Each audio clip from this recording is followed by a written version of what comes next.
পুজোর 4টে দিনের জন্য এই ফেস প্যাক ম্যাজিকের মতো কাজ করবে তোমার স্কিনে। মাত্র 1 চামচ চালের গুঁড়ো দিয়ে 4 থেকে 5 দিনের জন্য এই ফেস প্যাক বানিয়ে ফ্রিজে স্টোর করে রেখে দাও। তার জন্য আমি একটা বাটিতে 1 কাপ মেপে জল দিয়ে গরম হতে বসিয়েছি।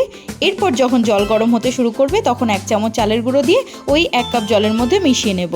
কন্টিনিউ কিন্তু নাড়াচাড়া করে যেতে হবে যতক্ষণ না ক্রিমের মতো ঘন হয়ে আসে। এই রকম অবস্থায় আমি এর মধ্যে 1/2 চামচ কস্তুরি হলুদ মিশিয়ে নেব। কস্তুরি হলুদ মিশিয়ে নেওয়ার পর এটাকে আমি ঠান্ডা হওয়ার জন্য রেখে দিচ্ছি। মিশ্রণটা ঠান্ডা হয়ে গেলে এরপর এর মধ্যে আমি খানিকটা মধু মিশিয়ে নেব। ব্যাস, ফেস প্যাক একদম রেডি। এরপর যে কোনো একটা ফেস ওয়াশ দিয়ে মুখটা খুব ভালো করে পরিষ্কার করে নিতে হবে। এরপর সরাসরি এই ফেস প্যাকটা সারা মুখে অ্যাপ্লাই করে 15 থেকে 20 মিনিট পর্যন্ত রাখতে হবে।